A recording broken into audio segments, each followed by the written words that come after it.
G'day, my name's Dave Jones. I'm a dairy farmer from Hamilton, Tasmania. It's a family operation. We've been here for 50 years. I'm a third generation and I've been home for around 15 years. We milk 450 cows off about 170 hectares of fully irrigated country. When I first came home, it was a mixed farming operation. We were only milking 120 cows, there were sheep and cropping. Since then, we've built it up to the 450 cows and slowly introduced grain feeding into the diet as well as pasture. We first started looking at transition feeding about 5 years ago. Wasn't really aware of the full implications of a good transition until I got involved with some consultants, Camilla and Will. At that stage, our transition simply consisted of feeding hay, wheat and putting magnesium chloride in a water tray. This was better than what we were doing. However, we were still having large incidents of milk fever, clinical and subclinical, and all the associated problems with a bad transition. When Camilla and Will first got involved with us, we started off with a decad diet. Unfortunately, I've got probably the most fussy cows on the planet, and even with putting blackcurrant flavouring and such in the feed, they refused to eat it. We could only get them to eat probably half the ration. Although they were only eating half the ration, it was still a dramatic improvement on what we were doing, but it still wasn't ideal. So this calving, we started using a product called X-Zelit.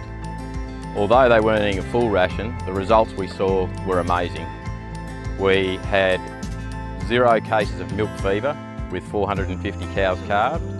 We had 9 cases of mastitis in the first 21 days of calving and around 9 retained after birth.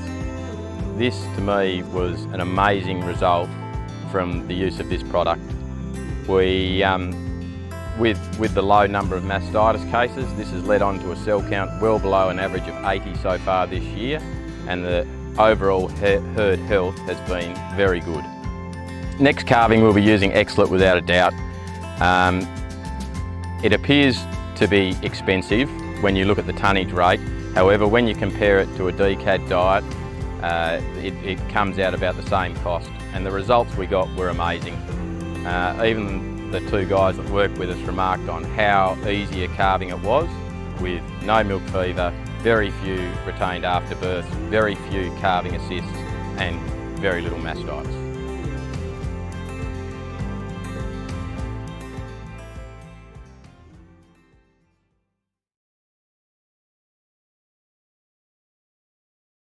So when we sort of stumbled across X-Zelit, the way it was explained to me, it seemed to me that it would fit our system really well. In that, at the time, we just had extensive problems with milk fever, I guess, and we thought this would be a way that it sort of ticked all the boxes. And so far it's proven to be exactly that.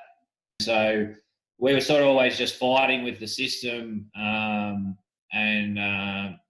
then when we obviously changed over our system, it sort of has really revolutionised our lead feeding program, I suppose. So the labour, like we run pretty tight ship with labour, and so any sort of labour saving in that area would be my labour saving, which I consider to be fairly valuable, and so does my family. So anything that we can save that was going to save directly my labour, because I was the one doing that job, then it was really valuable.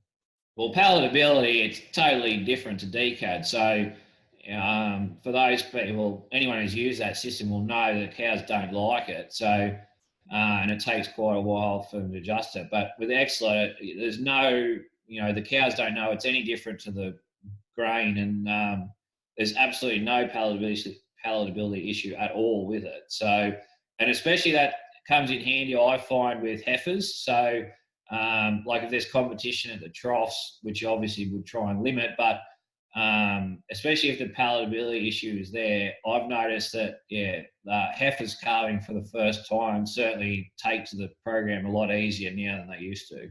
With the system we were using, we were at the point where we were nearly intervening. When I say intervening, we were nearly giving every cow that calved, obviously not first calf heifers, but every cow that calved after that, 2 4-in-1 bags post calving, every cow.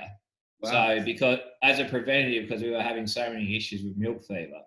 So fast forward to now, and I think that last year I could probably count the cows that we intervened on one hand. So I think we might have treated 3 or 4 cows, and having said that, those 3 or 4 cows probably wouldn't have even been treated previously because we had so many other more problems. So it's just totally revolutionised what we've done in terms of the labour efficiency of the transition period, I suppose. One thing I would say, and I don't know if there's any scientific evidence for this, but I think that we've seen quite a big increase in the quality of the colostrum we're getting. So yes. We have a fairly regimented calf rearing program. So, and we were testing, doing a lot of colostrum testing, or have done for quite a few years now. And prior to the switch to X-Zelit, it was sort of, we were, not struggling to find cows, but to find good quality colostrum. And we were pretty, tightly managed that colostrum because, it was trying scarce resource, I suppose. But since the switch to X-Zelit, we've certainly seen a marked change in the cows. Like it's rare to find cows now that don't have quality colostrum. So we don't get one of the big changes being the lack of ketotic cows. So you don't get that big crash on those fresh cows. So that certainly translates into a lot of extra litres or solids. And that's one thing we have noticed. We just haven't had the cows that those ketotic cows that can cost you a lot of money, who then in turn are hard to get pregnant again and things like that. And I thought hopefully we'll see a reduction in milk fever cases and obviously metabolic problems at the changeover period. But the change in the colostrum has been a real eye opener for me. And then also going back to what I said about the heifers, we find that they settle into the dairy a lot better because they're used to eating the grain. So because by the time, if they're there for 2 weeks or 2.5 weeks, which some heifers will be in the lead feeding period, by the time they've had 2.5 weeks of grain every day, by the time they come into the dairy, they're totally used to and the rations are fairly similar, and they're totally used to it. And they settle into the dairy. We're finding them settling into the dairy and not getting acidosis and things like that. That's probably something that I had never thought of, but now makes sense having seen it in practice. So I assume that you will continue to use X-Zelit on your farm. Definitely, yeah. No, I think I can't imagine not using it. I don't know why we would change, because it's been a massive success for us.